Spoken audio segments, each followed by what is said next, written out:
right, welcome back, everybody.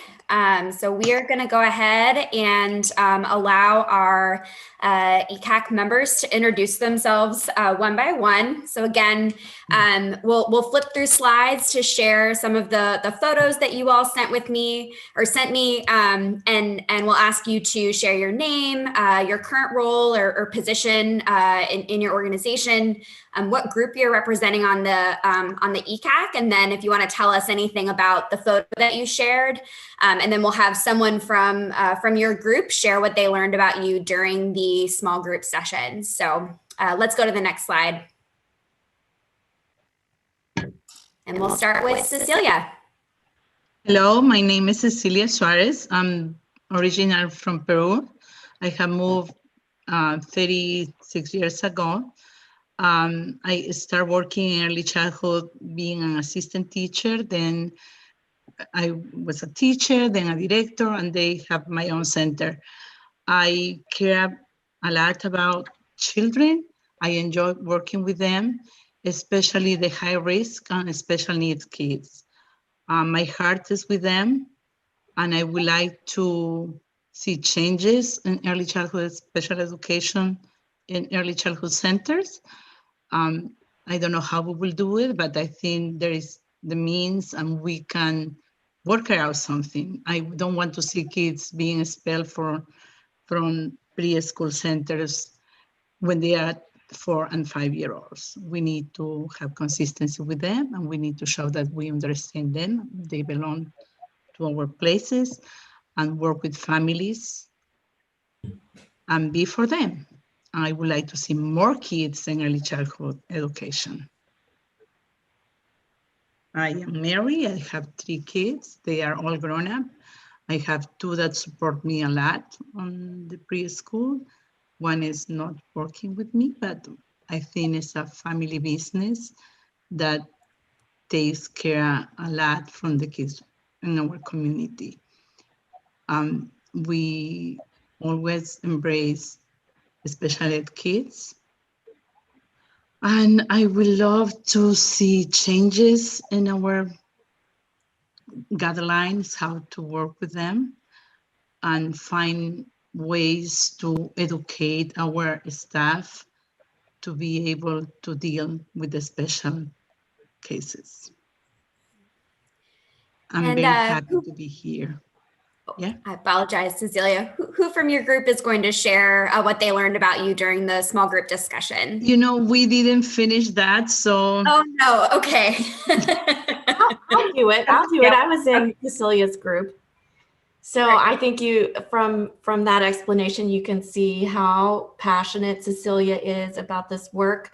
She told us a story that I'll relay about recently having a special ed child in her classroom, and he did not show up for school, and she called his parents to ask if he was okay and why was he not there that day. And the mother really broke down and said, you know, when he doesn't go to school, nobody calls me to ask about him or where he is or if I'm doing okay.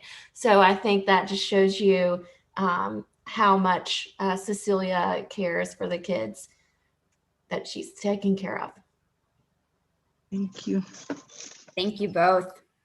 All right, Laura, let's go to the next person. Jennifer.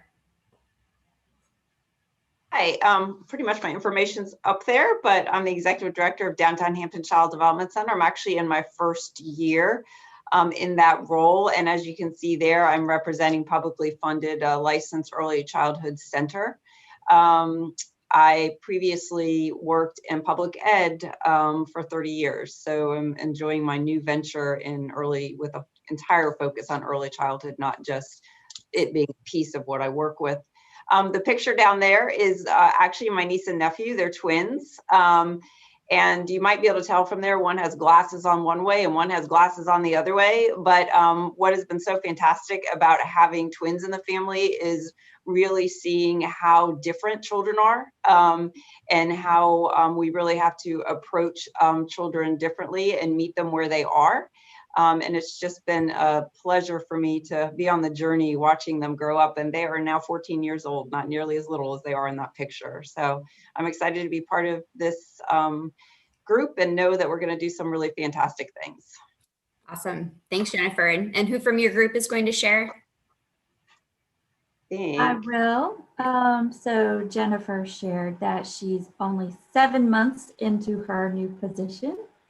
So she said she's still learning, but she seems like she's got it down pat in my book. And one of the things that we talked about in our group and sort of just agreed about was that the pandemic has really sort of evened the playing field for all of us and brought us together and really created an opportunity for us, and that we're kind of all going through this really shared experience together.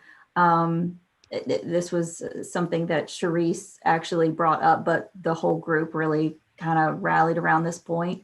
And so this was something that we really didn't get to finish our discussion either, but we kind of got really delved into this part of the conversation. And Jennifer was definitely in agreement with this point. So this was kind of like our group consensus, was that the pandemic was something that was a real opportunity for us to rally around and bring us all together. Great. Sounds like everybody's had good discussion so far. All right, Laura, next person. Clark. Hello. So I'm Clark Anders. I own 2 centers, Rivers Bend Children's Center in Chesterfield County. I am also vice president of the Virginia Child Care Association. We represent just under 200 child care centers across the state of Virginia. The photo there, so that's kind of interesting. That is my first day of kindergarten at Enon Elementary, which is right across the street from the child care center I now own. So how cool is that? I own 2 centers in the neighborhood where I grew up. I've lived here my entire life. I keep that photo very close to my desk, and I can't tell you how many times I'm enrolling a school-age child. And you can see it on their face when they walk in, just that unsettled, they're clinging to mom or dad, and they have so much uncertainty. Kids are afraid of the unknown. And I always go to this picture and I grab it and I explain to them, I had a first day also. And as a matter of fact, my first day was at the same school you're getting ready to go to. I went to that school also. And I see it all the time, just the release of emotion all over their bodies when they realize it's going to be okay. So, I didn't always do that. I found that picture just maybe 3 or 4 years ago. And I just thought, you know what? I always tell the children that, hey, I went to that elementary school also, but a picture is worth 1,000 words. I gotta have that on my desk and just use that as a tool every single day. But I'm so happy that I'm going to be able to be a part of this group. I have directed child care centers in Chesterfield for over 30 years, and I'm so excited that we're now going to be under DOE and not DSS. Exciting times right now that we're right in the middle of. And I'm just blessed that I get a seat at the table and get to be in on these conversations. So thank you. Thanks, Clark. Who's going to share about you? Michelle Smith-Howard is. Yes, and I think the story that Clark just shared about how he reassures children on their first day of school speaks a bit to his passion and his commitment to this. And so one interesting thing that he shared with us, that he actually had planned to be an engineer. So early childhood education, for that matter, was not his path. He was actually halfway through an engineer degree at Virginia Tech and decided to make a switch to child care administration because he just had that pull. He knew that's where he was meant to be. And obviously 30 years later, he made the right decision. Awesome. I don't think that we've bonded over that, Clark. Go Hokies. All right, Cheryl. Good afternoon. I didn't recognize. Okay, good afternoon. I didn't recognize my own picture that was up there. I am Cheryl Moorman, and I am a family child care provider in Chesterfield County. And I represent, first, I'm the president of Virginia Alliance of Family Child Care Association and a family day home provider myself. So I am definitely excited to have a seat at the table. That picture of the little girl above the adult is me. And I don't know how old I was at that point, but I was raised by my grandmother. And when my grandmother passed, we were going through some of the old pictures and I came across that. So, yeah, so it's starting with early childhood and looking at that picture and thinking what the world must have looked like through my eyes at that particular time. Probably is what drives me now in seeing what the world looks like from the little one's eyes that I currently have in care. Awesome. Thanks, Cheryl. And who from your group is going to share about you?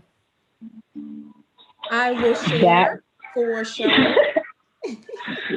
And so Cheryl, just like she mentioned, was raised by her grandmother. She helped raise her oldest grandchild, who is 6 years old and loves to see the world from her perspective. And she's excited to be able to have a voice at the table for family child care providers and is looking forward to be able to hug family and friends soon. Awesome. Thanks, Tondua. All right. And Bev. I'm glad you were able to get on, Bev. I'm sorry Zoom was giving you a hard time.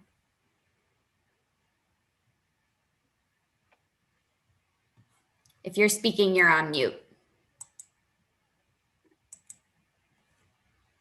Gotcha. So I'm really happy that you actually cropped this picture. It had the year it was taken on it, which is fine. So I'm Bev Yoakam, and I direct Hope Academy, and I'm representing licensed exempt early childhood care and education providers. I came from Ohio, and when I was 25, I had 3 children, and one of them still living today, but he has a very serious blood disorder. And I was in college to be a teacher, and I was trying to figure out how I was going to make enough money to take care of my family. And so I was just naive enough and lacked fear enough to start my own licensed school. And that was 33 years ago. I've had 5 licensed schools, and I now have a master's in early childhood. And that picture, I picked it because those 3 children, the yellow hat is me. We came from a less than idyllic childhood of Appalachian parents. That was a milestone of us getting to go to the Grand Canyon. But, you know, looking at that, it reminds me that every child, no matter where they came from, they have potential. My oldest brother on the right, he just retired as a colonel from the Army. And my younger brother on the left is an engineer in Ohio. And I run schools, and I you know, we made it just fine. And I think it's important to remember, you know, when people look at children, who knows what they're going to accomplish, and to be able to tell them every day, you can do anything you want to do. And I feel like that's probably the biggest honor. So that picture reminds me of those 3 crazy kids that they were throwing the piece and trying to be normal, and they ended up okay. I'm excited to be here, so I appreciate the opportunity. Thank you. Thank you. And who from Bev's group is going to share what they learned about her? So that would be me. I'm Angela, and I figured out after Bev had talked the first time that I was the person speaking out. So I'm going to say off of the top of my head the things that stuck out to me. One, that she has been doing this the same amount of years as me, which is 33. So that stuck out to me. And also the first child care centers that I was a leader at were religious exempt. And I continuously asked myself the same question that she said she asked is, what are we exempt from? And why are we exempt? Why are we not all the same? I asked that question over and over again. And also that she's from Ohio and came back to Virginia to be with her children. And my son and my first grandchildren live in Ohio. So immediately I was like, oh, somebody closer to my son. So that was a connection. And also that she's motivated by infants. And most of the times infants are overlooked. And we place anyone in the classroom because we're like, if you can rock a baby, you can do that. But for someone who wants to take the time and understand that that is also a critical part of early education, that was really important. So it was great meeting you, Bev. Thank you. You too. All right, next person, Laura. Dr. Kristen Johnson.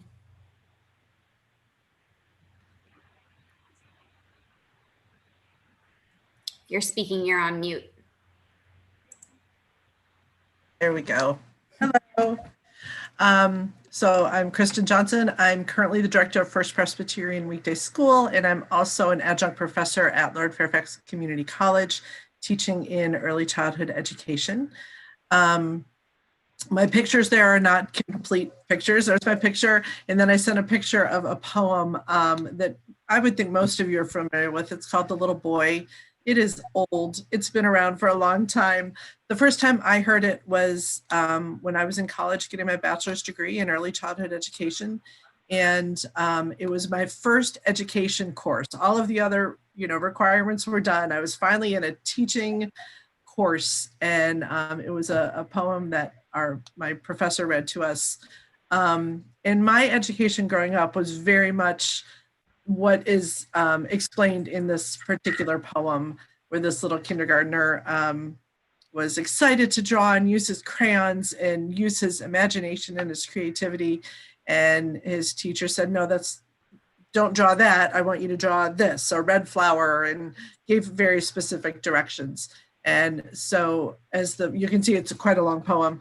As it continues, the little boy loses his imagination and his creativity, and he switches schools, and his teacher passes out the paper and the crayons and says, today we're going to draw. And the little boy sits there. And she approaches him and says, do you not want to draw a picture today? And he said, I'm waiting for you to tell me what to draw. And that, I was 19 at the time.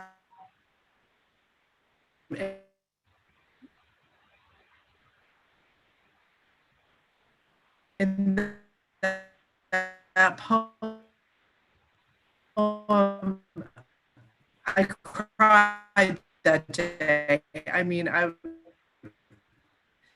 Kristen, I think we're losing you a little bit there. All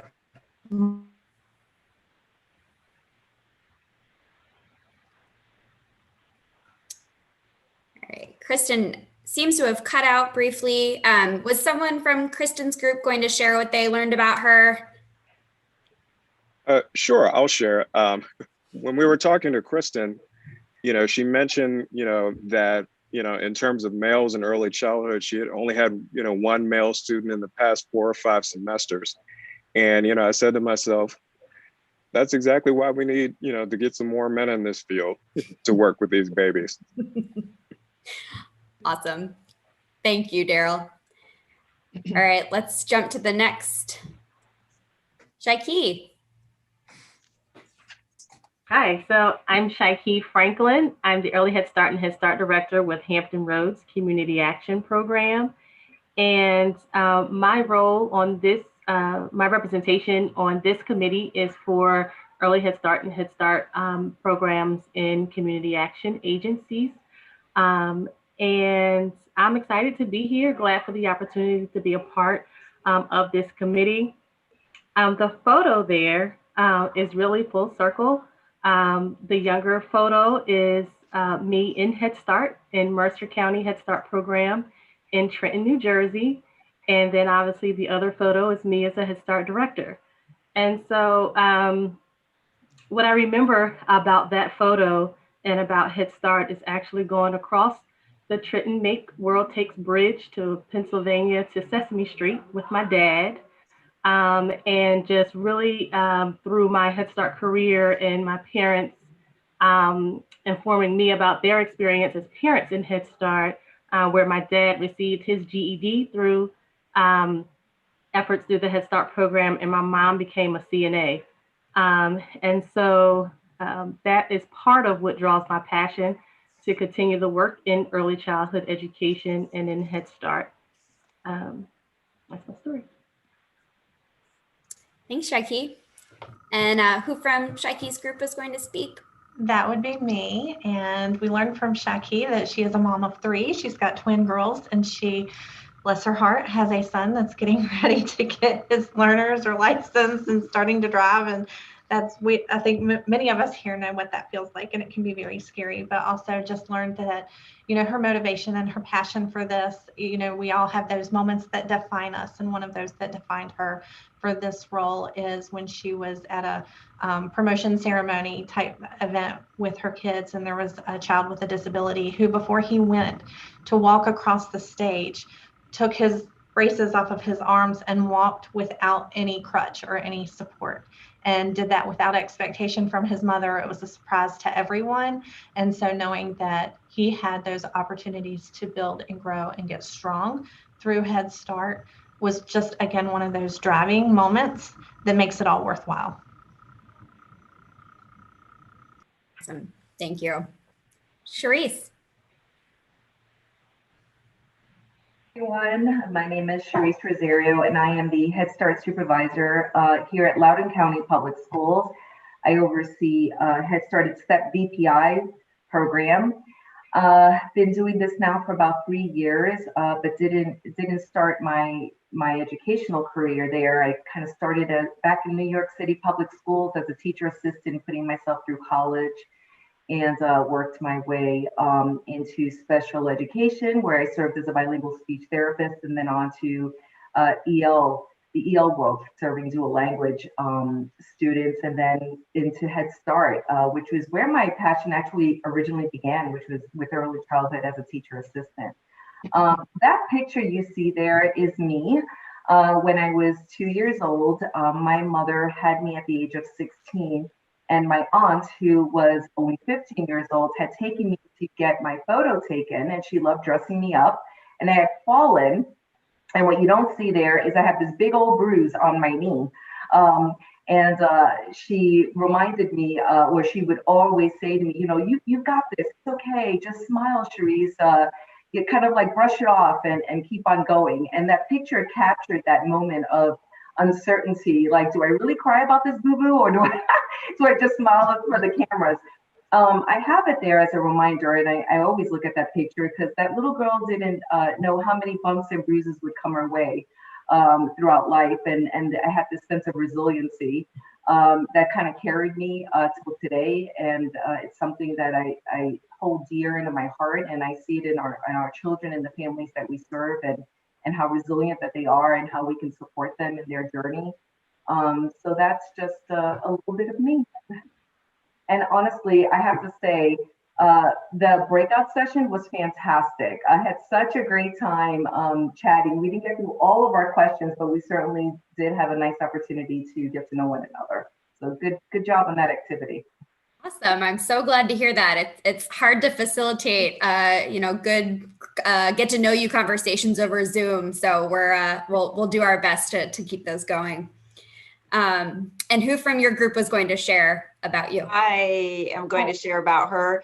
And I think what you could just see is what I'm going to share about her is that she's incredibly positive. So there she is, being positive about our experience, which was fabulous. So thank you for that. And another just interesting fact is she shared with us that they've opened school 4 times this year. So I'm sure that kept her quite busy. But as she said, we had a great conversation, and looking forward to working with her in the coming years. Awesome. Thanks. All right, Angela. Hi, again, my name is Angela Rouse, and I'm the Executive Director at Roberta Webb Child Care Center, representing Head Start providers. And this is so exciting just to be a part of this. So yeah, 2 pictures that represent me. The older me, that I'm always trying to stay a little bit hip and young so that my children, my adult children are like, okay, mom, that outfit's okay. And the younger picture of myself was actually my first year in middle school, which was a very difficult year for me because my sister was a senior and she made sure to let me know not to let anybody know that you're my little sister. So it was my first year of really trying to be independent and find out who I was. And I'm really happy to say that even at that young age, I was like, I'm a leader. I'm gonna take charge and I'm gonna do this, and survived middle school. So that was a good thing. I want to say too that I am happily married as of, I think, like 36 years. And I have 3 wonderful children. My oldest child has a birthday today, which is really sweet, and she works in the public schools. And then my middle daughter actually is a 2-year-old teacher at the center that I work at. And then my son is married, lives in Ohio, and has my first grandbabies, which are twins, which are awesome. They turned 4 this year, so it's a beautiful thing. And I started my career a little backwards from everyone else. After high school, I did not go to college. I actually had an opportunity through scholarship to go to college in Washington State. And my father was in the Army, and my mom found out that she was pregnant, and I stayed back to help her with my sister, who was a special needs baby. And I'm going to say that's where it all started for me. And then I took a business career with Costco Wholesale and traveled to several different states working for Costco, and got a nice business sense of how good businesses run. Retired from Costco and became a children's pastor. And of course, fell in love with every child who came to my church services and wanted to know, how can I do this every day instead of just on Sundays? And so I dove right in, and then backtracked and got my CDA because I was trying to run a childcare center as a mother, and that doesn't work. And so I have just been trying to make my way through the trenches. And so I worked on some state level things. I was a mixed delivery coordinator. I worked for Child Care Aware. And then now that I am aging out, I just wanted to come back to my first love, which was to teach younger people and capture that passion when they wanted to be in the classroom, and also to support families however I could. So this is a complete honor for me. This is the heartbeat. I talk about early childhood so much. I think my husband could sit on this committee and you would be like, oh my gosh, he knows so much, because he just listens to me go on. But I'm honored, and thank you, whoever had a hand in allowing me to have a voice at the table. Thanks, Angela. And who from Angela's group was going to share what they learned about her? This is Holly, and I'm going to share. One of the things that I learned about Angela was that the children that motivate her most in her work are children that appear, that they have experienced significant trauma, children that are considered by some at times as those kids, and that she's really motivated, to see, to help mitigate the rejection that those children can feel, and to help increase others' openness to them so that they find more acceptance sort of in their learning environments. Awesome. Thanks, Holly. All right, Daryl. All right, well, good afternoon, everybody. My name is Daryl Turner. I'm a general education teacher with the Virginia Preschool Initiative for Richmond Public Schools. Currently, I teach in a preschool inclusion classroom. And I guess I would be representing local school divisions or school boards that operate early childhood programs. I would say for me, I just love, working with the little ones. I'm a career switcher. So when I was going to grad school working, on my education coursework, I thought to myself, I was going to be teaching older children in 4th and 5th grade. And in my time, I was also a substitute teacher. And I used to do a lot of subbing with the preschoolers. And that was really, my introduction. And, just being around them and just, their curiosity and their just natural love of life, it just made me say, okay, I want to work with them, when they're young and have that love of learning. And, I challenge myself every day to think about how can I keep that love of learning going. I love working with inclusion because, I feel that all children, deserve to have an education because, in my building, it's funny because I think back to my first year of teaching and I had a little guy in there where he was in a colleague's room and she was like, oh, Mr. Turner, he was all over the place. And, he was climbing and doing this A, B, C, D. And, when I met him, just the amount of growth and watching him develop over that year just really, inspired me to say, this is where I need to be. So, I'm a strong proponent of inclusion. I am the son of educators, the grandson of educators. So, I think about all the experiences they gave me growing up and how can I give those experiences to the students that I teach. The picture of me that you see is a picture of myself and my older brother, David. This was right around when I was in preschool. My parents took us up to Washington, D.C., and it was kind of my first time seeing all the sites and the monuments in the city. And, I just think about, how that experience just kind of ignited my love of learning. So, my goal is just to find ways to give my own children, those experiences in the classroom. So when they leave me, they can continue to be curious and ask all those questions. Thank you. Who from your group is going to share? I'll share about Daryl if you want me to. I just have to say that it was a true honor to be able to talk with Daryl because he truly put a big smile on my face. And I love to see the excitement and just the passion that he puts across in everything he talks about. We didn't really, kind of wrap up who was going to do what in our group, but honestly, Daryl reminds me of a preschool teacher at my daughter's school who is male also. And just like Daryl, the teacher at her school puts a big smile on my face every time I see him too. So I just am really honored to be on this committee and serve with Daryl. So thank you. Thanks, Grace. All right. Gina. Hi, I'm Gina Wilford, Superintendent of Norton City Schools, and I'm representing the local school divisions and school boards that operate our early childhood programs. I want to say that my background was early childhood. I taught pre-K for 8 years, so my passion stayed with that, and my doctorate degree is actually a doctorate of early childhood. So so glad to be on this committee and be a part of this team and this collaboration.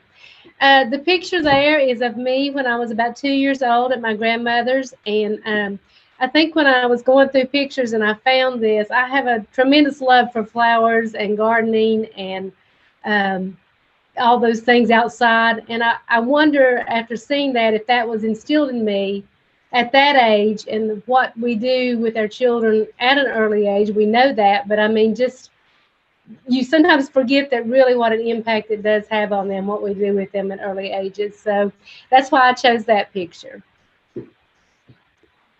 Thanks, Gina. Who's going to share about Gina? That would be me, Cheryl.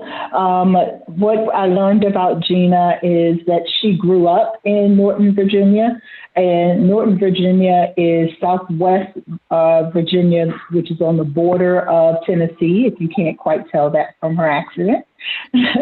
And what she was looking forward to with being a part of this committee was what kind of impact that the group would have on early childhood moving forward. So that is what's driving her and where her excitement is seeing the impact that this group is going to make.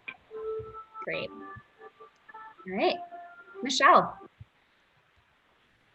Hi, I'm Michelle Smith-Howard. I'm the Executive Director of Smart Beginnings Alexandria and representing the nonprofit early childhood advocacy organizations.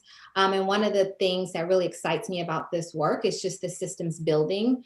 I've had the opportunity to hold a number of positions throughout my career. Started off as a public school teacher and then kind of transitioned to being a public school administrator, have done some work on the nonprofit side.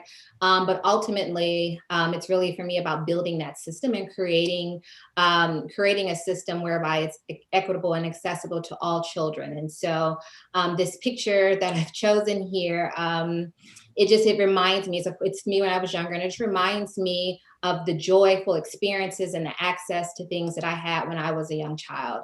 And so how can I work and create a system and be a part of something that other children also have the same opportunities to just fully enjoy childhood and enjoy all those experiences that come from being a young person.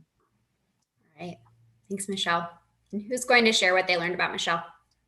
That would be me.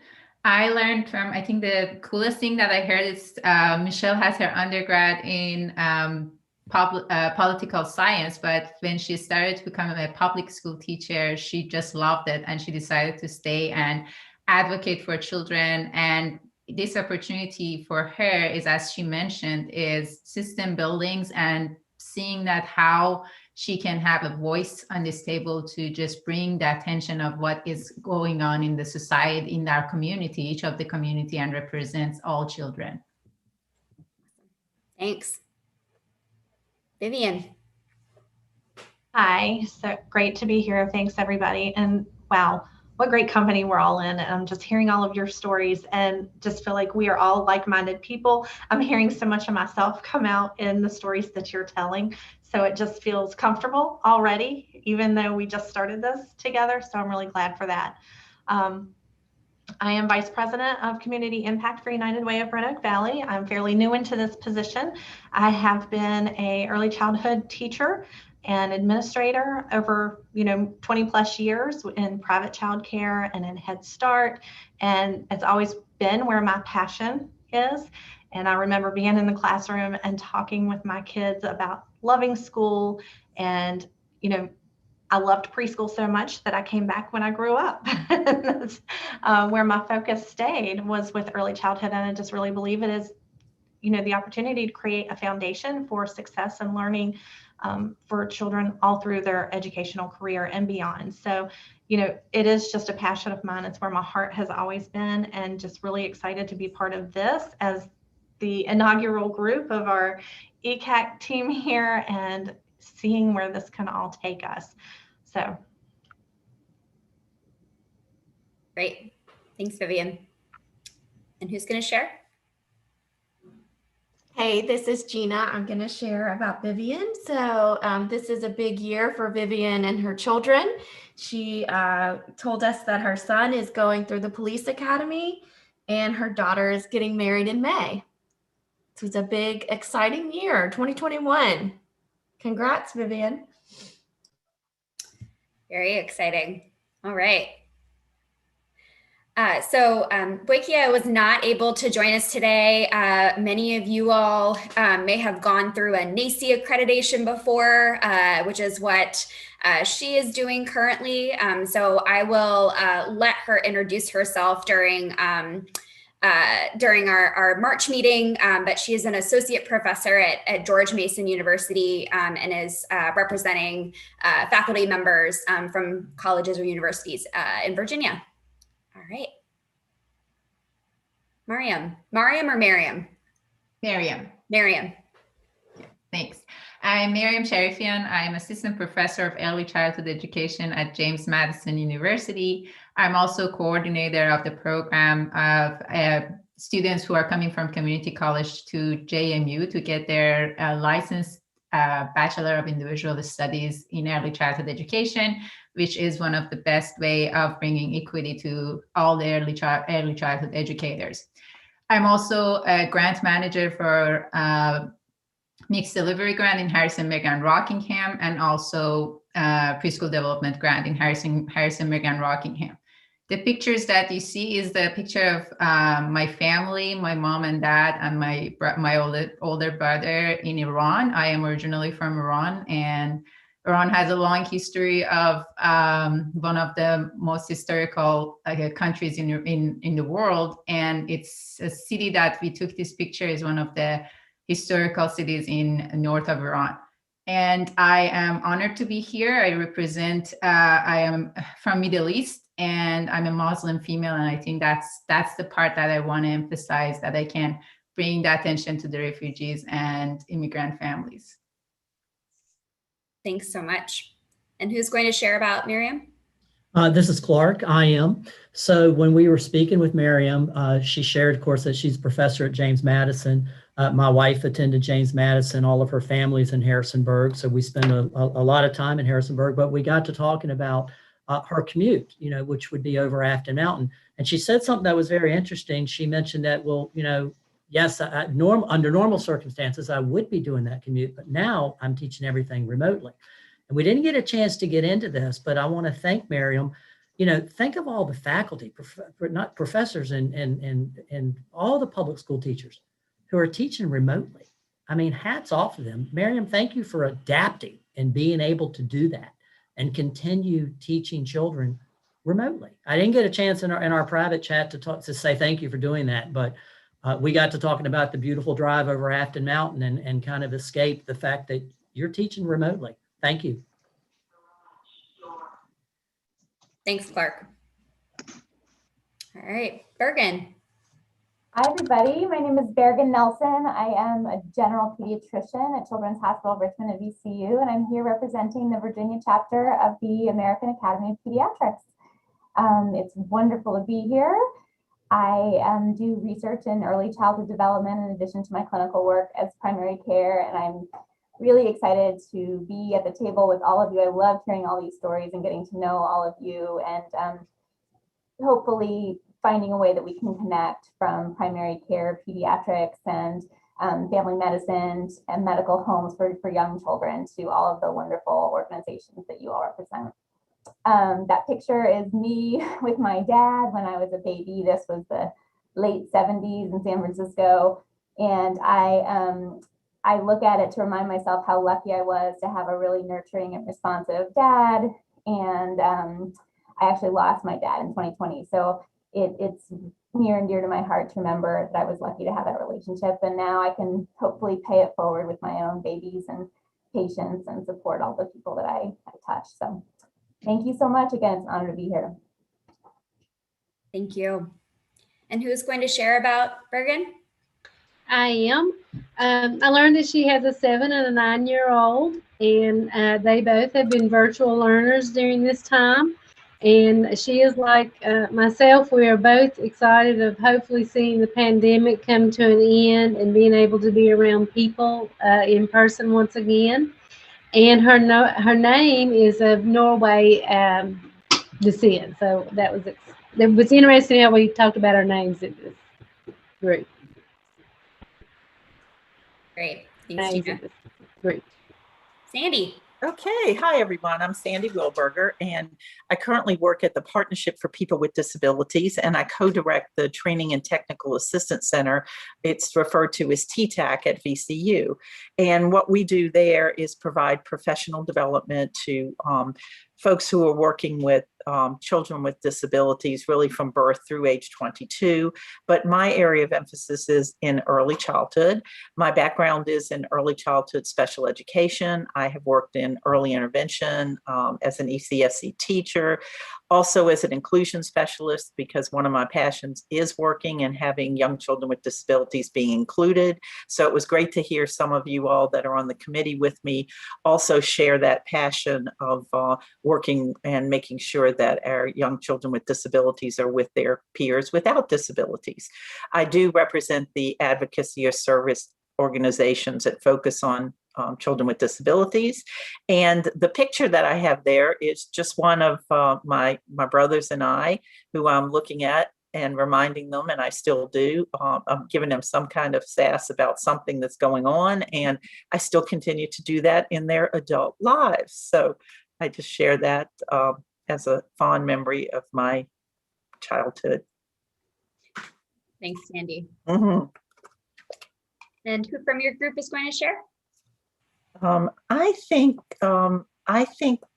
Teef was going to share, but I think he had to leave. Oh, okay. So. Does someone else from Sandy's group have something they want to jump in with?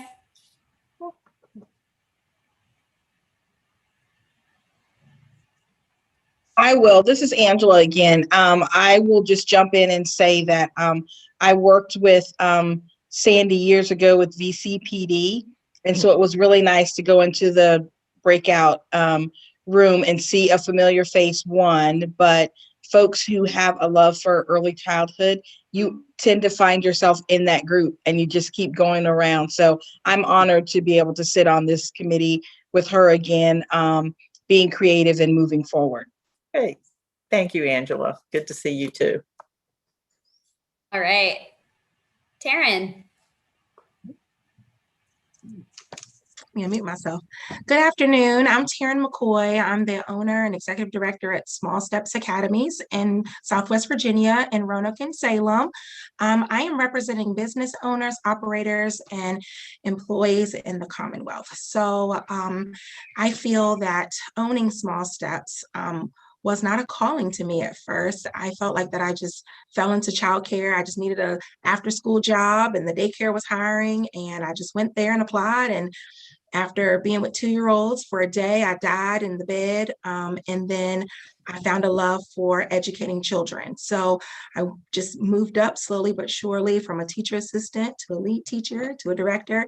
And now I own my own 2 centers. I'm very proud of where our centers are today because I feel that we've evolved over time. We first started with Virginia Quality when it was a star rating process. So we've just evolved year after year. And I'm just so proud of my staff and what we've achieved at Small Steps. We have children of all different races, diversities, cultures, religions, family structures, family makeups, economic statuses. So we have children, we have just an array of children. I love that about Small Steps because it does make our environment so much different than some other childcare centers in our area.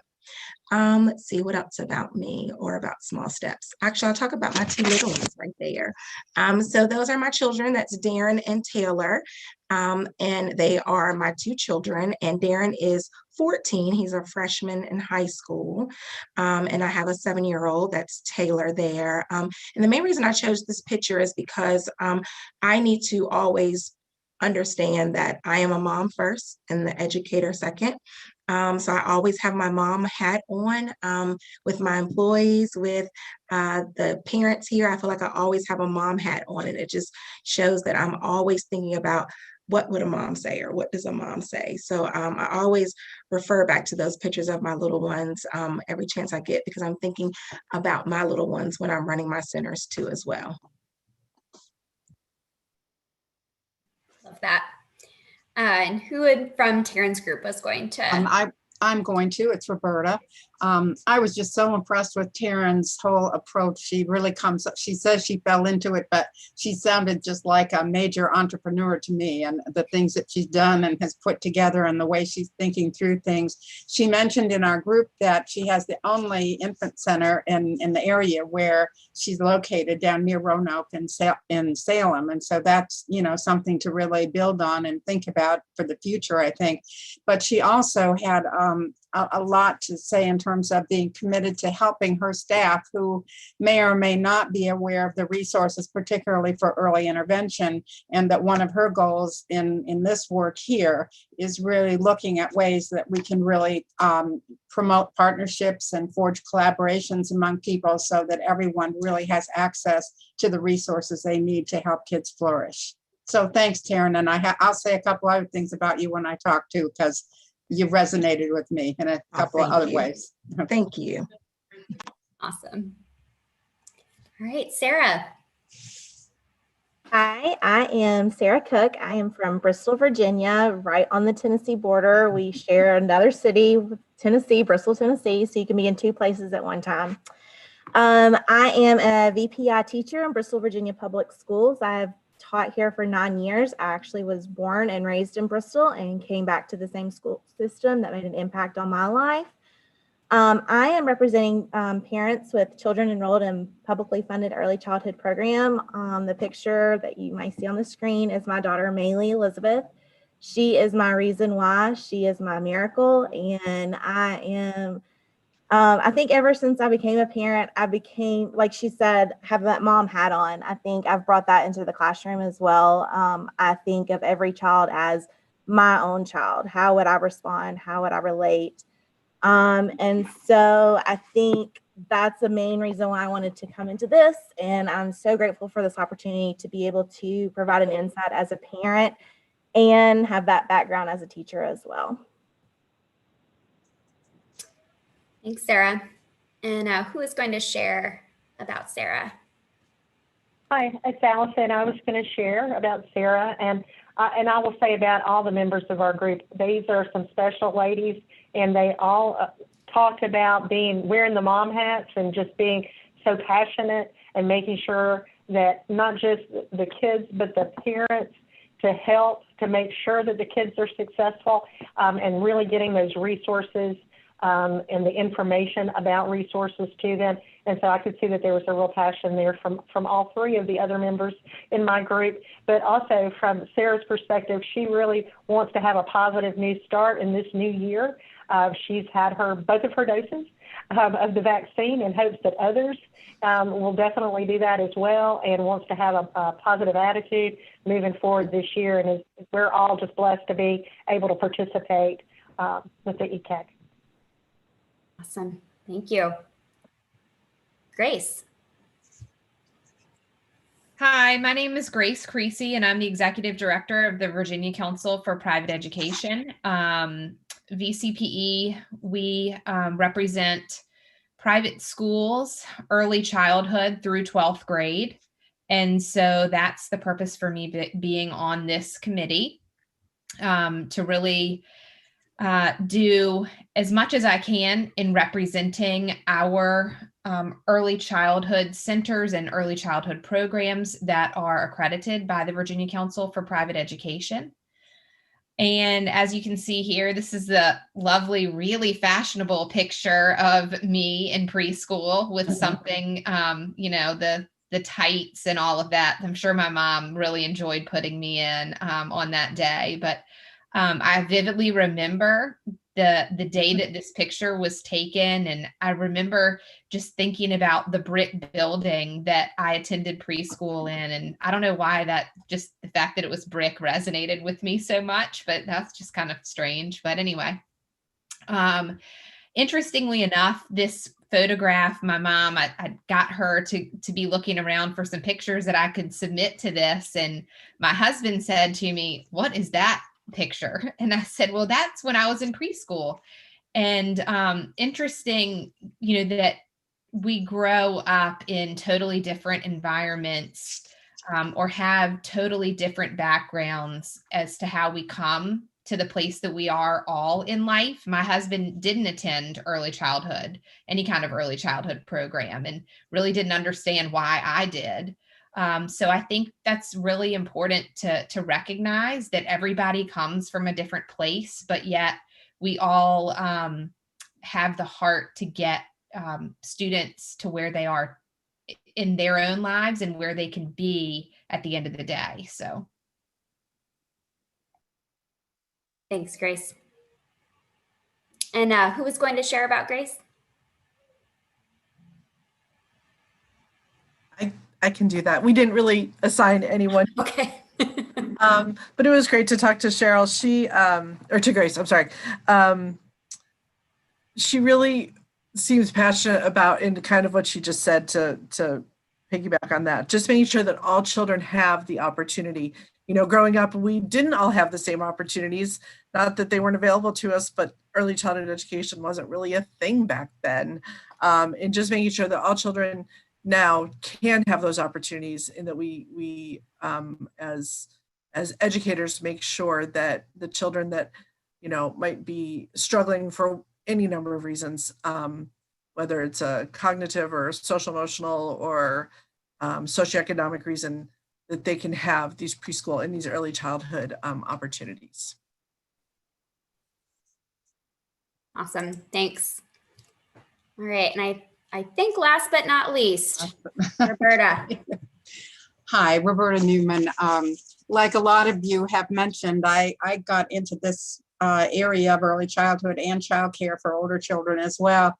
After my initial career, I majored in music education, and I was remembering back as you were all talking that when there was a time when I was a student, a full-time music teacher, and trying to get my master's degree, and I was every day having to come home and practice sonatas that I was playing for my exam, and I was very nervous about doing that. And my 5-year-old son at the time, Clayton, I would always set up a little kind of set of mini interest areas around the piano so that he would have something to do, because there was no childcare where I was to have him be, being engaged positively. And one day when I was getting close to my exams, I got out, which I thought was a huge mistake, but a whole set of little mini unit blocks that he was using.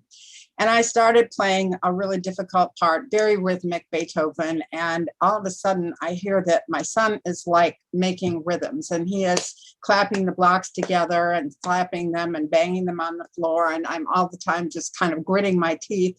And then he finally started humming also while he was doing it. And I was just like, oh my, this is just a disaster. It's a mess.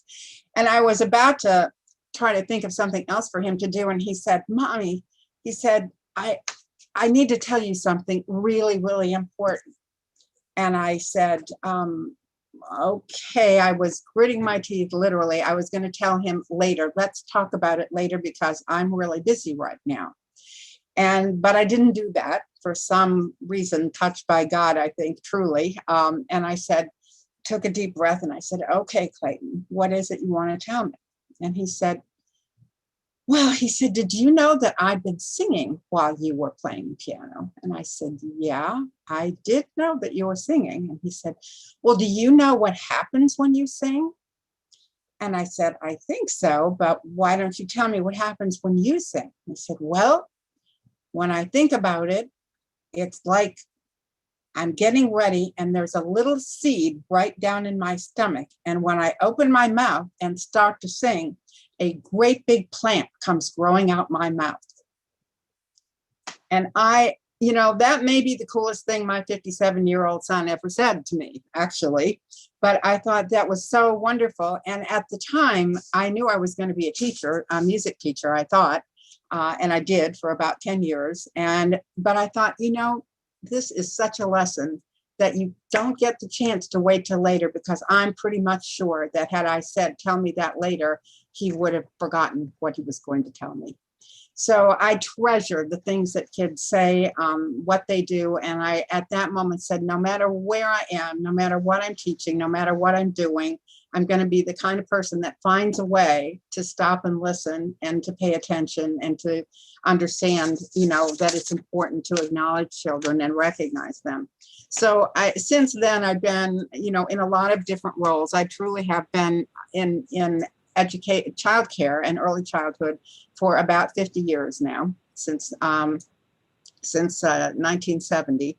And I have, for a while, had a variety of different roles and came into early childhood directly from being the arts director at a coeducational boarding school for high school kids in Massachusetts, and then became appointed as the director of an early childhood center in Reston, Virginia. And from then on, I've been in early childhood or after school programs. I also became the director of Fairfax County Office for Children's SAC program when it was first starting, and had about 60 centers when I left there. But after a while, I left Northern Virginia, got involved in doing a lot of consulting, helped to develop the credentialing programs for the Department of Defense after school programs, and did some writing for them and a number of other people. 27 years ago, I continued consulting and moved to the Eastern Shore of Virginia, which is a very rural area, very different than Fairfax County. And here I've been playing a variety of roles. I'm the coordinator for Smart Beginnings, as it says up there. And I'm a member of the Leadership Advisory Council of Virginia Partnership on Out of School Time, who I'm representing here. But I've also been doing an awful lot of collaboration building and partnership building with other organizations on the shore. I've been president of the Eastern Shore Community College Foundation, and also the coordinator of the Eastern Shore Healthy Communities and other groups that are working on promoting the well-being of young children. The picture that is there is a picture that's a little bit older than I am now. So that is not my son, but my grandsons, Eli and Casey, when they were 5 and 3. And I picked this picture because now they're 21 and 19. They are living in a house divided. One goes to Virginia Tech and is graduating this year, and the other one goes to UVA. So it's an interesting household to live in.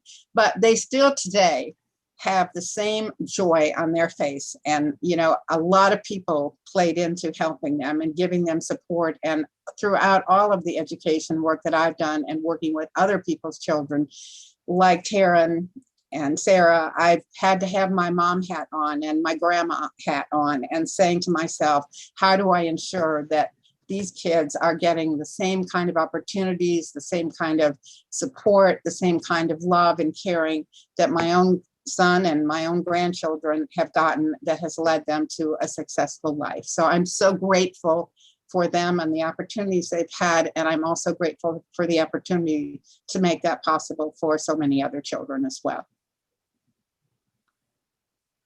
Great. Thanks, Roberta. And who from Roberta's group was going to share? That's me. So one thing that she said that really stood out to me, and I think all of us could agree upon this, she said, all of our gains in this committee will impact future generations. And I think that is so key for us to keep in the back of our mind throughout this whole process, is that we are going to make a difference and hopefully get those gains and impact the future. Awesome. You can see why I said all three of them were awesome. All right. And now actually last but not least, Angela. Hi, everybody. I'm Angela Wirt, and I'm the Executive Director of Child Care Ware Virginia. And I'm representing nonprofit entities. And so we're the Child Care Resource and Referral statewide network. So we have statewide partners around the state. We've got 5 regions consisting of either staff or partner agencies that help child care providers surrounding the state with professional development, business support, technical assistance. And of course, we also help families with locating child care and consumer education, learning about quality child care. So supportive services such as that. I don't have great stories about my pictures like everybody else does. These were just 2 pictures that I could tolerate turning in. So that's me when I was like 2 years old. I think I didn't want to turn in a baby picture because I think I was bald until I was about 2. So, so I guess what I wanted to say was something that Taryn said really, resonated with me, and that she sort of felt like she didn't intend to go into childcare, kind of fell into it. When I accepted this job with Child Care Ware, which was called Virginia Child Care Resource and Referral Network, when I started 13 and a half years ago. And that's still our legal name. Childcare wasn't a passion or anything like that for me. I'm a career social worker. So children and families are definitely my passion, but childcare, not necessarily, because I worked in childcare very briefly as an infant toddler classroom supervisor. I lasted about 9 months in that position. It was the absolute hardest job I've ever had in my entire life. And so I have the utmost respect for people who work in the child care and early childhood education field. And I never wanted again to do that myself. But I didn't start out in this company with this, being my passion. But as I've grown in this company and grown in this line of work, it's definitely something that I've grown to care a whole lot about.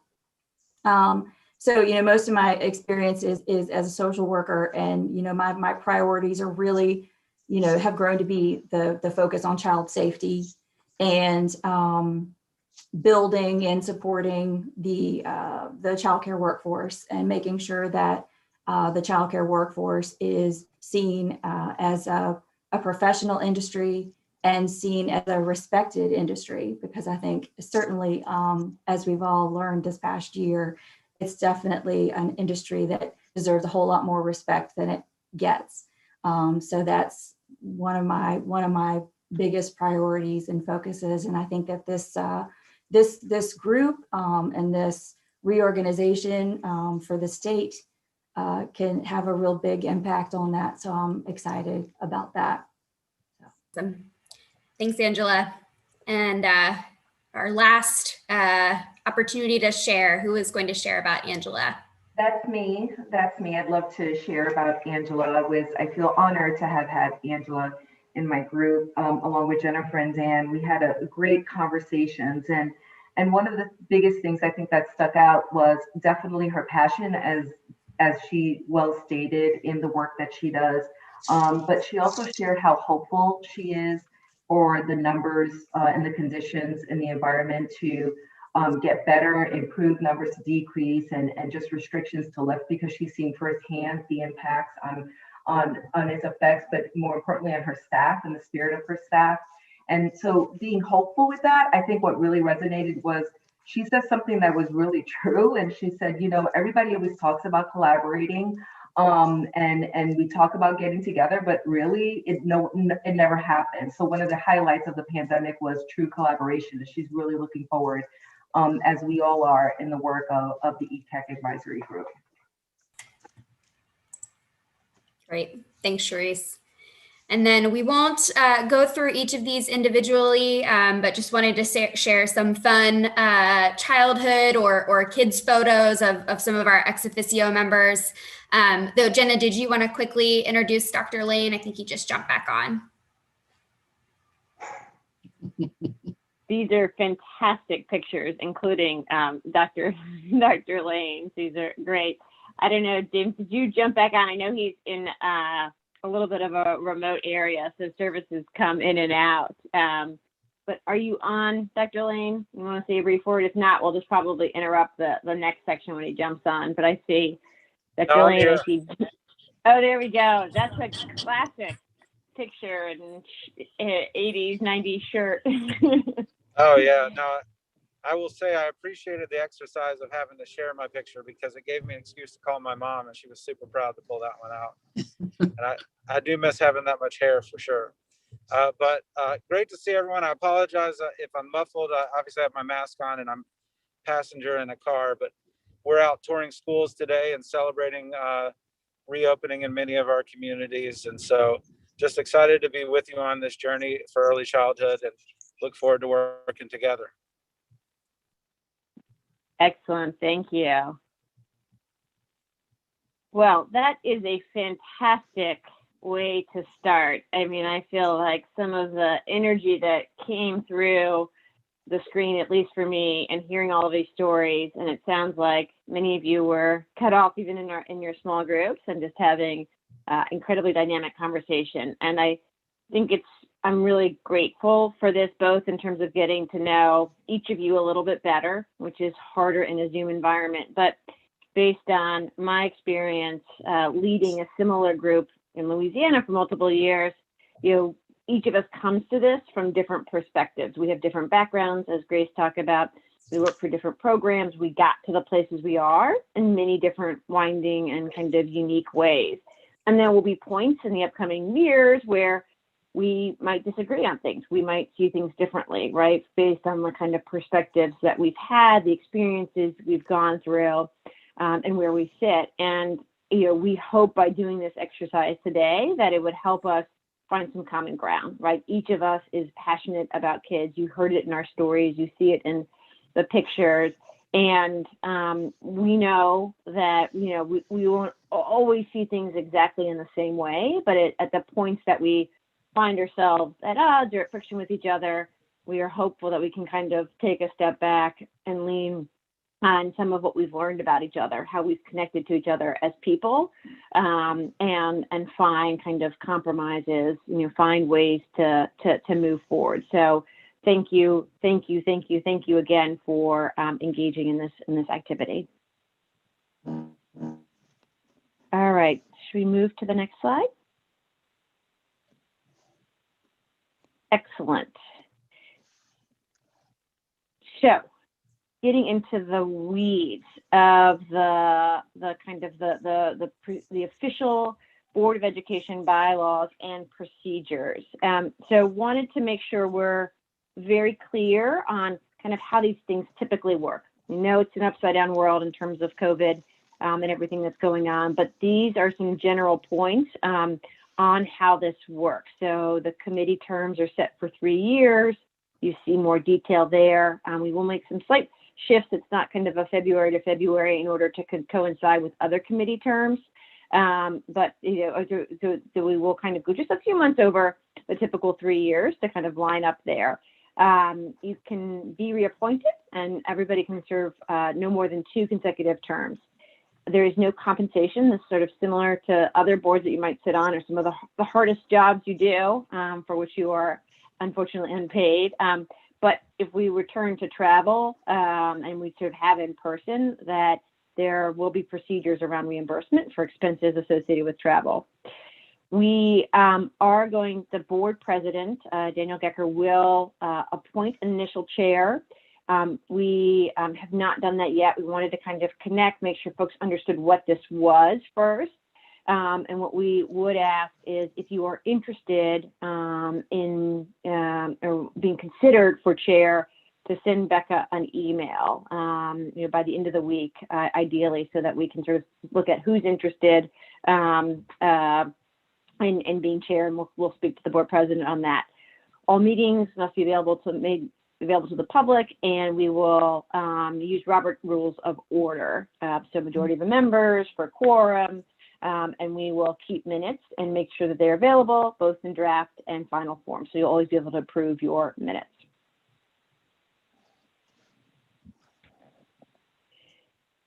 Beyond the formal pieces, just wanted to talk through kind of our expectation on the kind of how this will work in terms of, well, what does it mean to advise the Virginia Board of Education? So generally speaking, how it will work is that we will work with the chair to set the agenda. So we will, and I'll talk a little bit later today about the content, but kind of you'll know in advance what we're going to cover. Normally sort of it will be related to things that we are supposed to bring to the board, so that we can make sure to get your input prior to taking it to the board. The agendas will have to be approved at the start of each meeting. So if there's something that concerns you, or you have a question, or we need to add things, there's always the possibility of emailing us in advance, or if we need to add it, we can add it even the morning, or the sort of the day of, excuse me. We will share the agenda and meeting materials at least 1 week in advance of the meeting.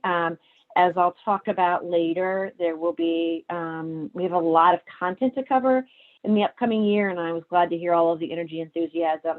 And we'll try to give you longer if we can, in terms of if it's a lot to read and make sense of, but we'll want you to kind of have that in advance, so there's no surprises, nothing that's new to you at the meeting. We, generally speaking, will have these at least on a quarterly basis. You'll see we propose more this year because there are important things that we need to take a look at and then take to the board. And so that, in years where we need that, they'll be more frequently. And until it's safe to do in-person meetings, to do groups, right, because we have to not only account for you all, but for the audience, we will hold these virtually. And again, we will we'll let you know there. And we will make sure to have virtual options even once in-person meetings resume.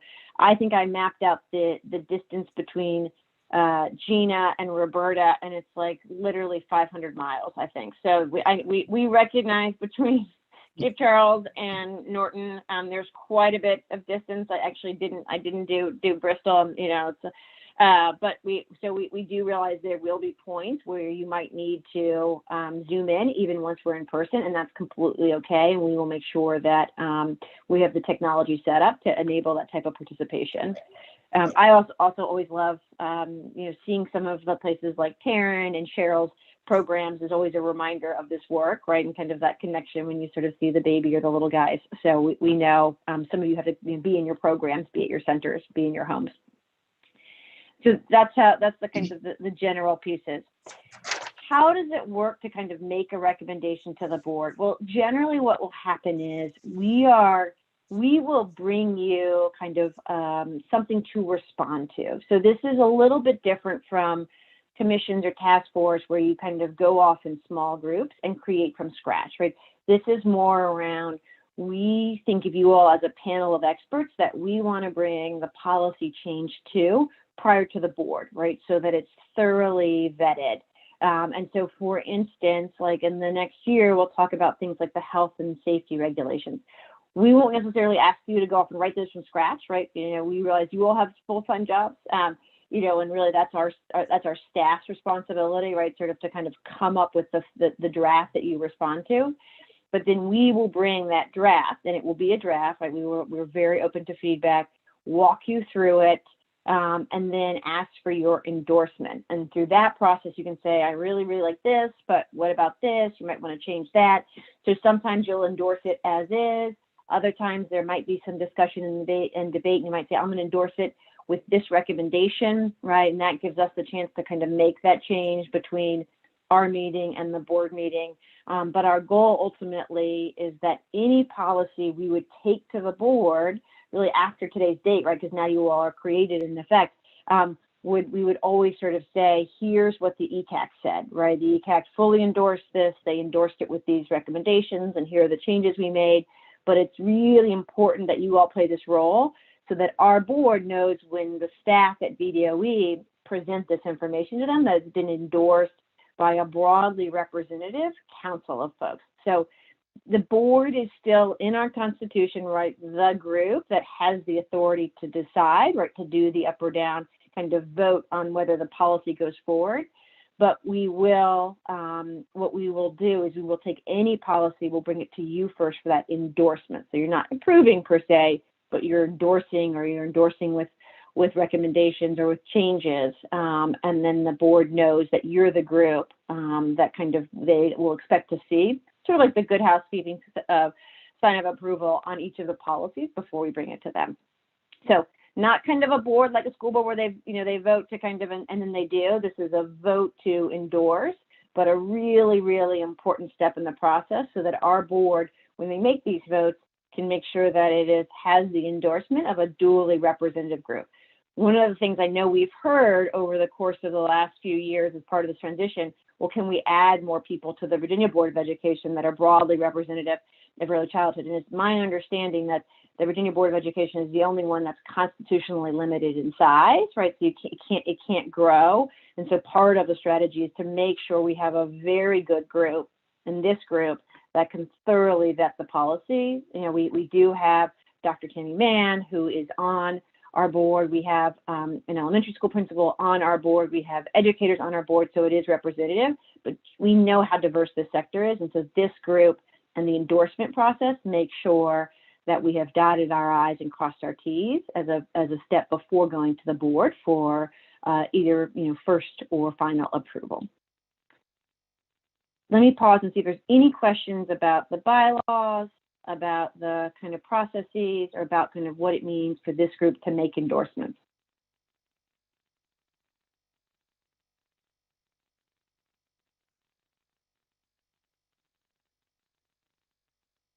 All right, with that, let's go ahead, and we're a little off schedule because the introductions and the conversation was so great, but I want to still walk through the kind of the landscape of early childhood in Virginia.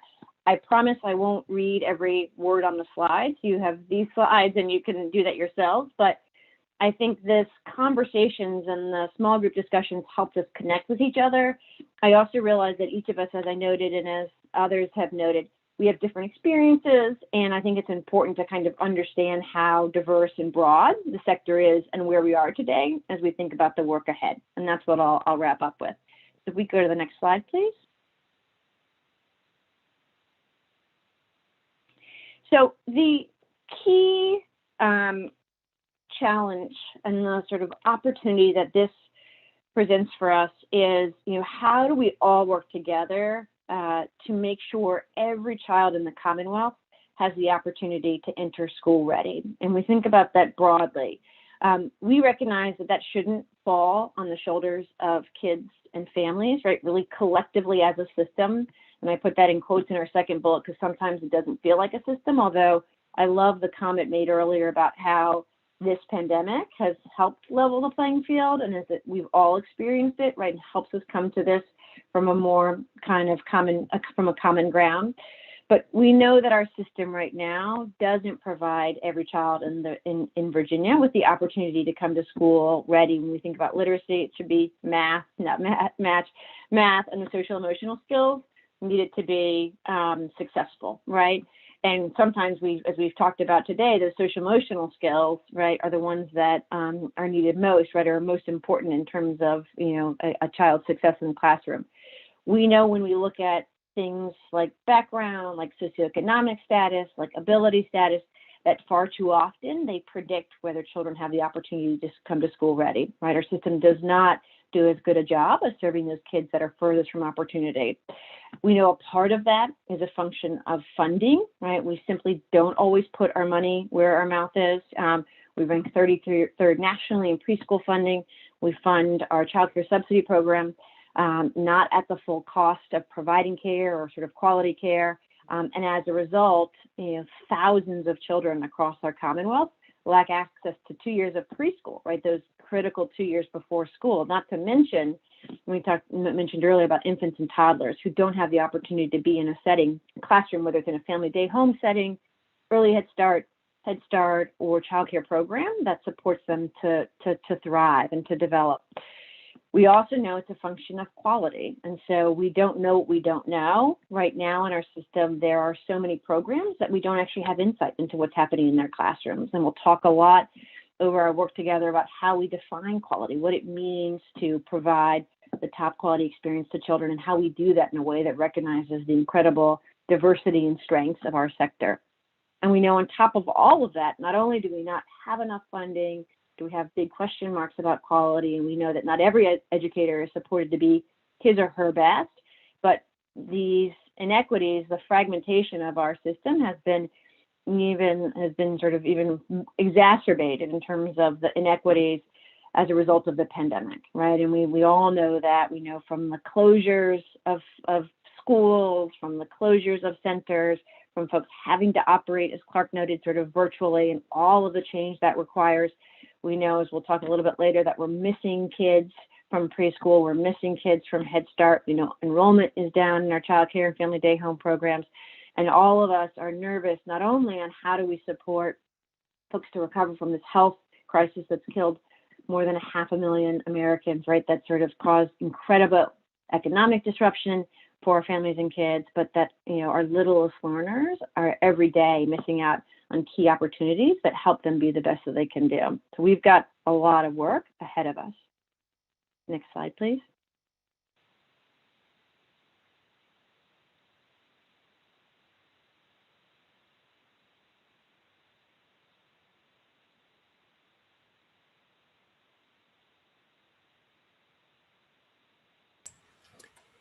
Looks like we briefly lost Jenna's audio, but she is reconnecting, so we'll give her a moment.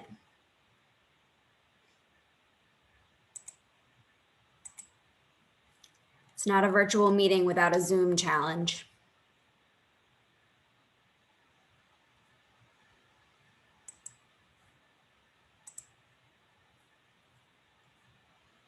And she's back. So that was my mic drop moment. So somehow my phone spontaneously seems to do it. And just for effect, I dropped off after that moment. But another way of thinking about the challenge that we're working on together is to look at what it means for kids. And there's, and throughout this presentation, there's a lot of data. But when you think about sort of what this means and sort of who are the kids we're serving, and that's partly why we asked this question earlier, it's one of the kind of simpler ways to think about it is roughly about 100,000 kids are born in the Commonwealth each year. And if you were to break that down and kind of take that down to sort of a more round number of 100, we know this is sort of another way of telling the story. So of those 100 children born each year, 14 are born into poverty and another 26 are just above the poverty level, and we know that, like, certainly, right, that sort of in both groups, there are the challenges around being very poor and then the kind of working poor right ahead of that. We know only 1 in 100 will be able to participate in early Head Start, only 8 in Head Start and 22 in public pre-K. So a lot of kids right off the bat are missing out. We know that 67 of those 100 children will have all available parents in the workforce, and yet only 1 will access child care subsidy as an infant, 4 as toddlers, and 5 as preschoolers, right? So parents are really often left on their own in terms of being able to afford something that costs more than college, when you think about the actual cost of infant, toddler, and preschool care in the Commonwealth. Only 1 in 6 of the children currently receiving the child care subsidy program will be in a quality rated program. We know that 1 of our sort of children will sort of be identified as a dual language learner in pre-K and receive special services to that effect. And yet sort of we up to 15 kids when we sort of think about first graders, right? That we are, our system is not as sort of supportive as our preschoolers who are in our English language learning classrooms. And fewer than 10 of our children, when you look at the numbers, receive special education services, or 10 of 100 receive special education before age 5. And yet 15 will be identified as needing special education services by high school. And so even though, Allison talked earlier about early intervention, we know from hearing from Sandy and others that intervening early can make a huge difference. Right now, our system identifies more kids in 9th grade than we do very early on. And that really limits the opportunity for intervention. And as a result of really this system and its gaps, only 55 of those 100 children have the opportunity to enter kindergarten with the literacy, math, and social emotional skills they need to succeed.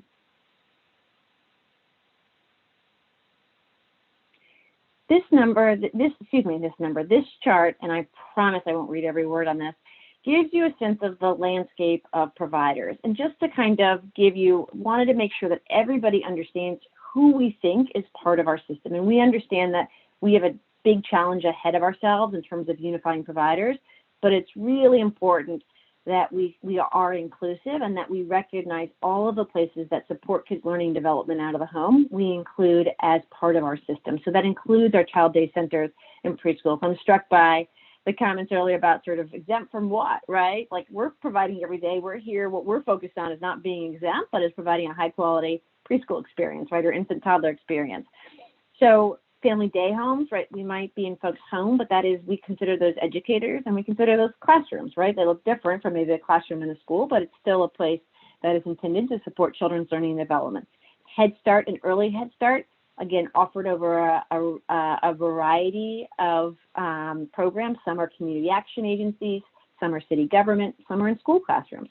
We have an array of programs offered in schools, Virginia Preschool Initiative, Title I, school-based programs that might be funded locally, and then early childhood special education, some of which are inclusionary classrooms like the one that Daryl talked about, some of which are self-contained. So we have this incredible array of providers who are both represented here, and really wanted to kind of make sure that we recognize that all of you are part of our system, and we really see all of you as essential. Anybody who's ever heard me speak before knows that there's no single provider that can, or provider type that can serve all kids birth to 5. And so it's really important as we sort of think about the recommendations we make to the board that we're thinking about all of us, because it will take all of us in order to prepare more children from kindergarten. Some of the other key points, this talks about kind of size, so you get a sense of the number of programs, the number of classrooms, talks a little bit about the eligibility for the public dollars, which looks slightly different program by program, and then talks a little bit about the workforce in terms of the extent to which we have slightly different workforces, right? We have our teachers in our schools, the vast majority of whom are white, as compared to our teachers in our family day homes, our educators in our family day homes, who are the majority women of color. Sort of when we have about a mix of both, about half and half in terms of child day centers and preschools. We have some stark disparities in terms of funding, from schools to Head Start to family day homes to child care programs. And so we will do our best over the course of the next few years to kind of make sure that we're inclusive of all groups, but also recognize what's unique about the different groups as we think about these policy solutions, right? That there's we need to be inclusive, but we don't necessarily, for everything, want to be one size fits all, particularly as we look to address some of the disparities that occur for kids and for educators in our current system. Next slide, please. And just to put kind of a fine point on, in the chart before, you see some of those disparities and inequities. And we have all observed over the last year, although the pandemic has affected us all, it hasn't necessarily affected us all in the same way. And just to kind of, this slide just highlights some of the ways in which it's had disparate effects.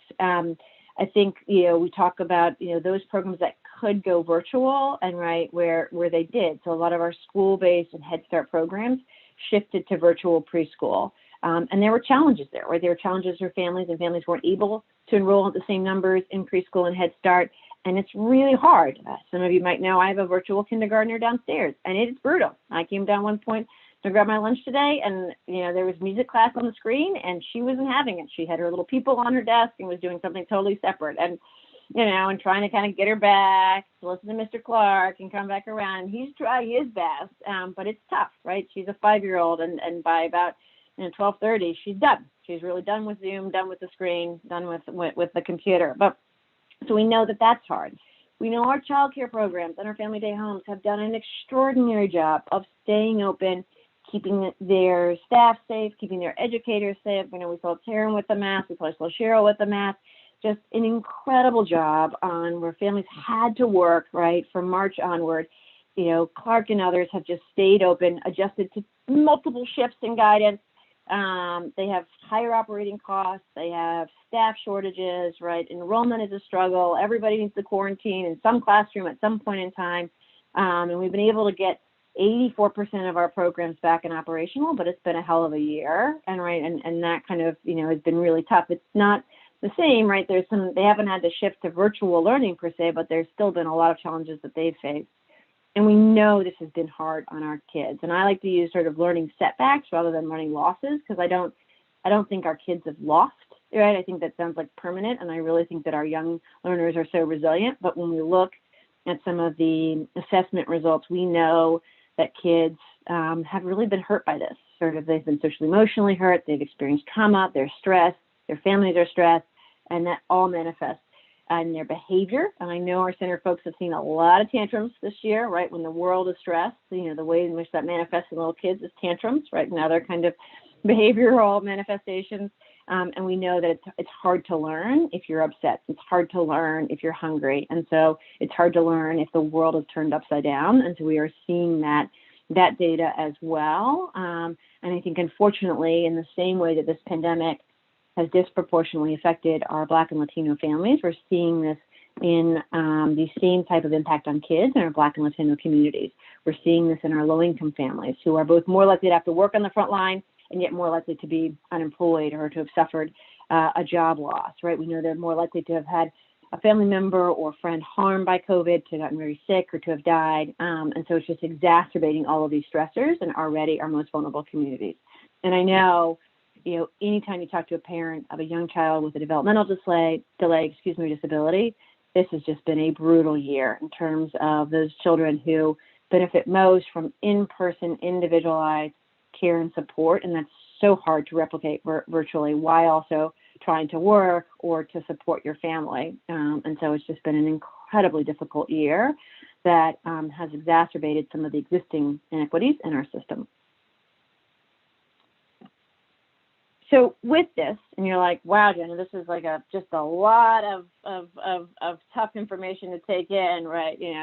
2 hours into this, we are hopeful, and it was good to hear all of the enthusiasm that came from you, because we think we are on a really positive path forward. And this just kind of maps out some of the work that precedes many of the VDOE employees here. Some of you have been working on this problem for years, but we have come a long way in Virginia in terms of, one, recognizing how important early childhood is. I was sort of hearing that story earlier about, like, you're right, a generation ago, we didn't even, preschool was sort of a nice to have thing, right? Nobody realized how much brain development was happening, how important early childhood was. And yet in Virginia, we for more than a decade have made a commitment to quality. We've studied the issue with our legislature through the JLARC study, and we've most recently sort of received federal dollars to really invest in our communities and figure out how do we unify the system? How do we stop thinking ourselves as just programs or particular funding sources and work together to prepare all kids for school? And part of what brings us together today is our governor, Governor Northam, put out an executive directive 4 that really sort of charged all of us. What do we all need to do a little bit differently to help prepare more kids for school, right? We've got to do this together. From those recommendations came the proposal from the law, which is passed, that kind of both required the move of everything to the Board of Education, the establishment of this group. And one of the first things that this group will take on at our next meeting is to build Virginia's first uniform measurement and improvement system, right? So this is for all programs that take public dollars. How do we define and measure quality, and how do we support every educator in our system, in our infant, toddler, and preschool classrooms to be the best they can be and to be better tomorrow than they are today? So we are building on many, many people's efforts over the last decade or more to get us to this point, but we're super excited about where we go from here. Next slide, please. And with that, with hopefully that data giving you some urgency about our work together, let's share our vision and talk about kind of, again, what gives us hope. And so normally the First Lady, now she talked a little bit about this, really sort of speaks inspirationally about how they envision a Virginia, and the governor will often say sort of the haves and have not, but he wants us to not have a society, right, where some kids have that opportunity to come to school ready and some don't. So we envision a Virginia where all children have the opportunity to enter school ready, fully prepared to fulfill their potential.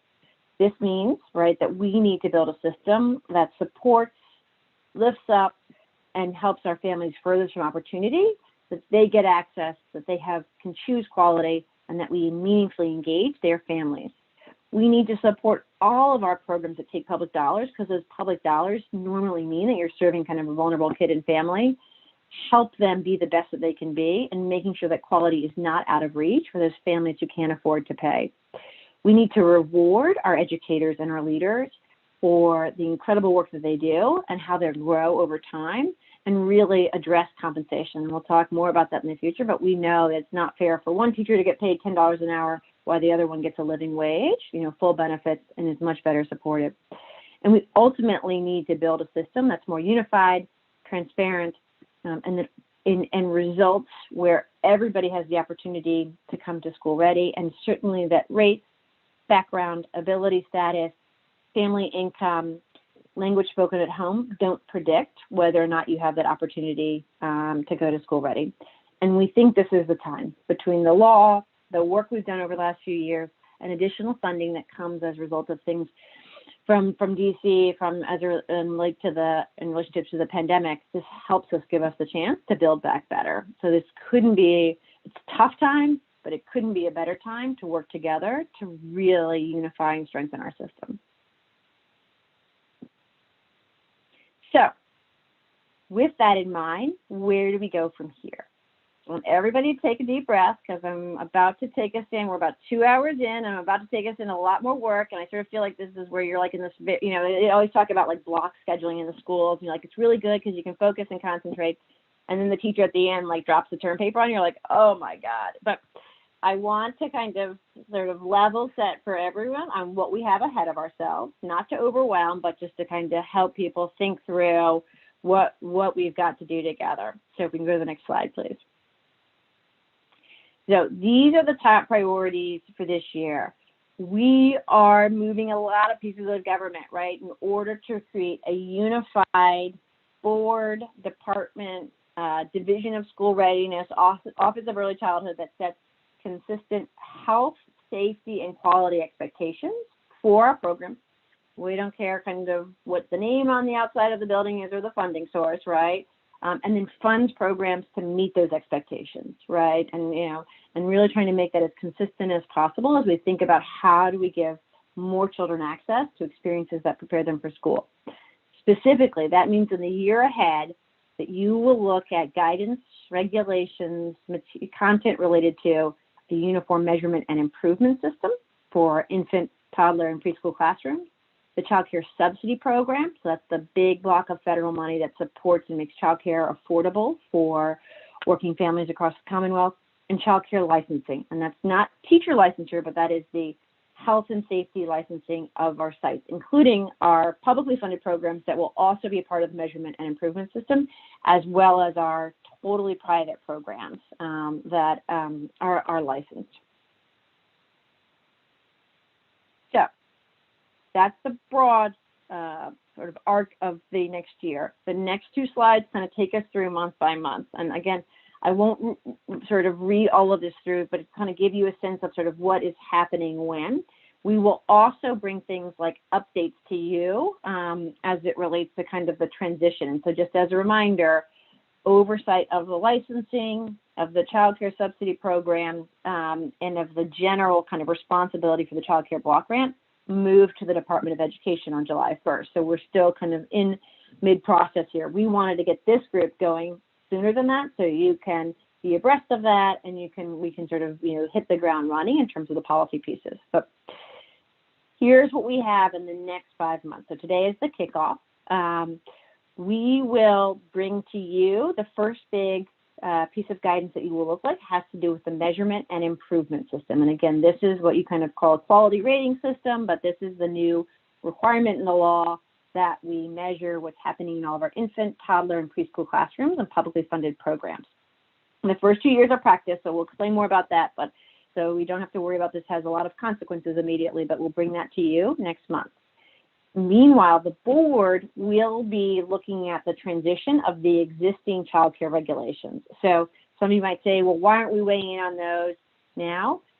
We agreed when we made the law a year and a half ago that we would move all of the regulations over as is. So we're not bringing those to you because we're really taking the Department of Social Services regulations and copying those directly over. No changes yet. We wanted to get you all set up. We wanted to make sure there's an opportunity to weigh in on these regulations and broadly engage the field. So there was no way to do that and move everything at the same time. So we wanted to be transparent with you that those things are going to the board, but the expectation is that there's going to be no changes. It's just a swap from Department of Social Services to the Department of Education.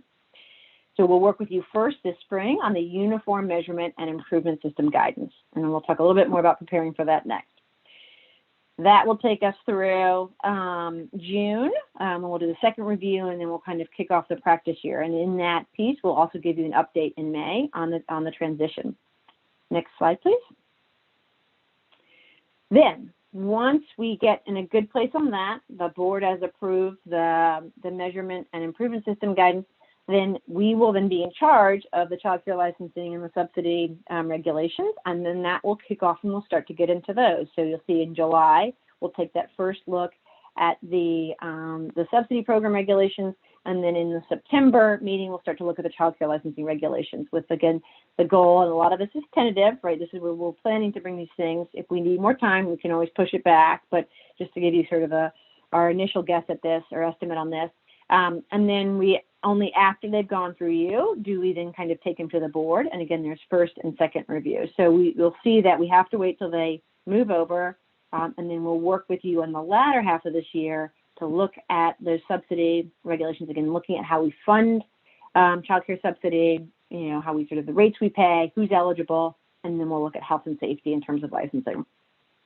We'll then end up the year with an update on where we are on the transition, any reports that we take to the General Assembly, so we make sure that you have an opportunity or are aware of those, and then we come back in December and we sort of, depending on where we are on both licensing and subsidy regulations, we'll then kind of give you the calendar for 2022.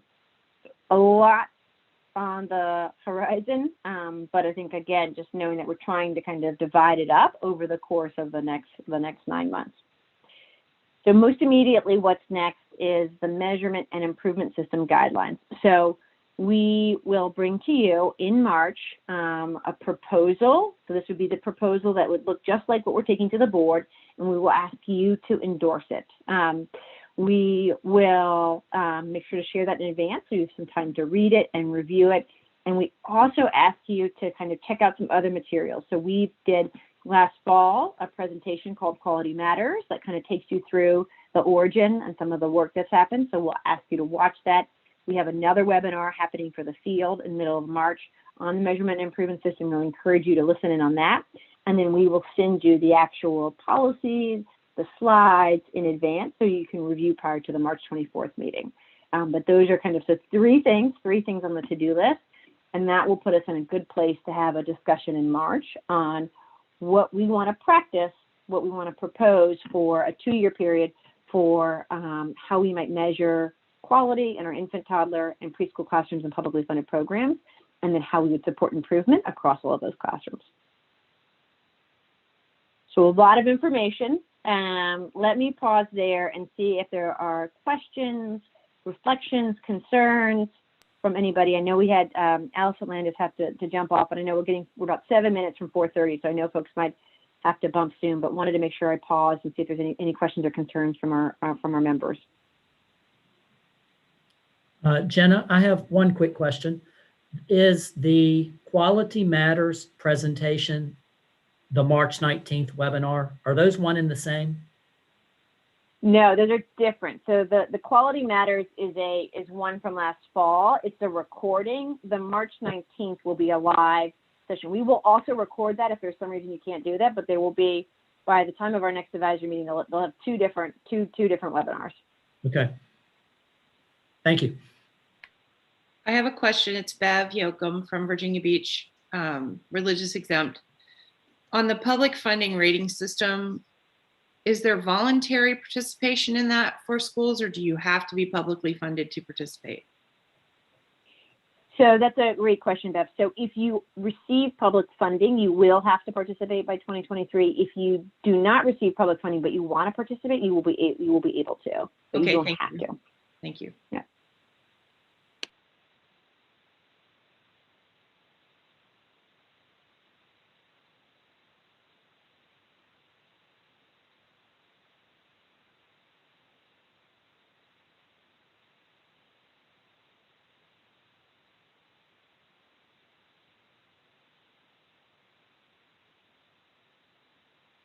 Any other questions, concerns? I feel like, the sort of the enormity of the work kind of took a little bit of the energy out of the virtual room, but we are so excited about the ability to work closely with you. We will continue to try to get you the right content, to think about, how do we make sure you have what you need to be successful. But we were so excited to hear from you all the seriousness in which you kind of contemplate this work, because this is a big deal, right? And ballpark, when we think about the publicly funded programs, with of course the potential, as Bev asked about, with programs that don't take public funding to join this effort, but we think there's around 6,000 programs and 10,000 classrooms, right, that serve so many young Virginians. And if we can make a difference in those classrooms, if we can give more kids access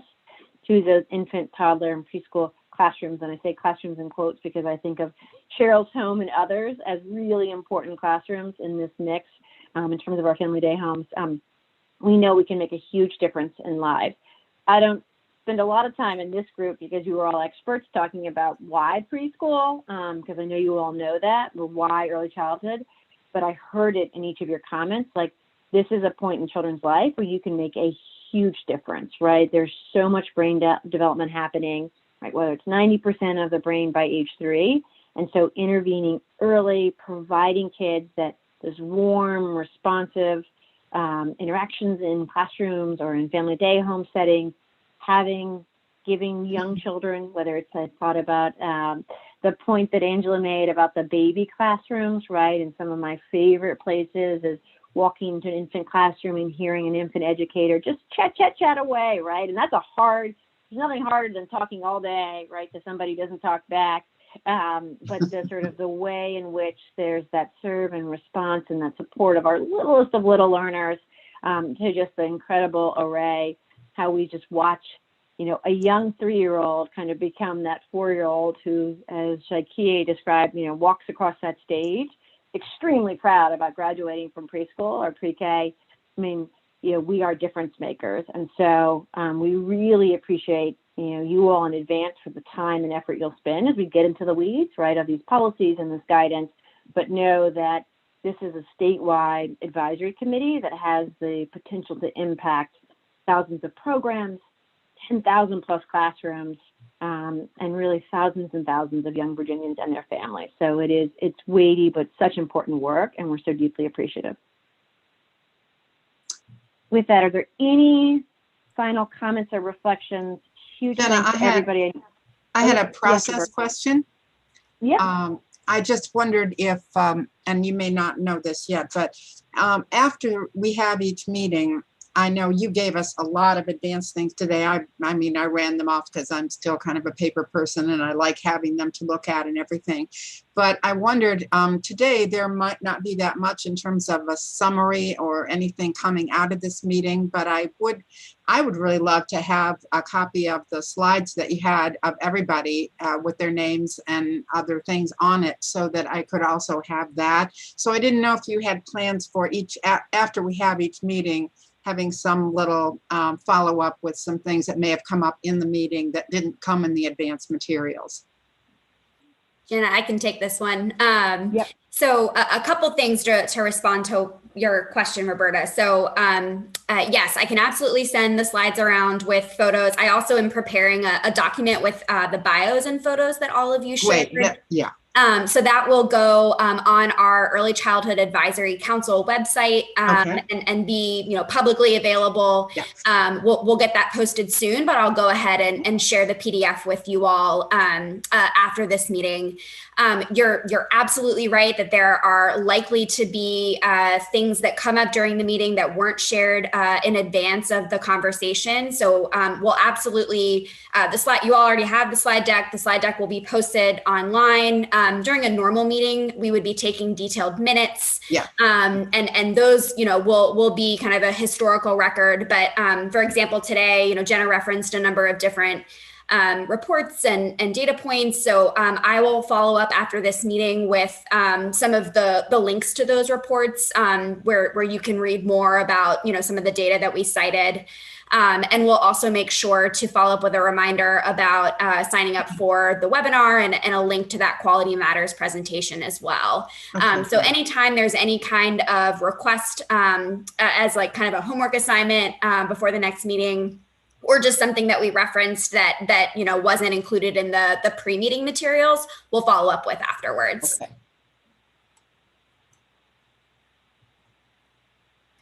All right, thank you.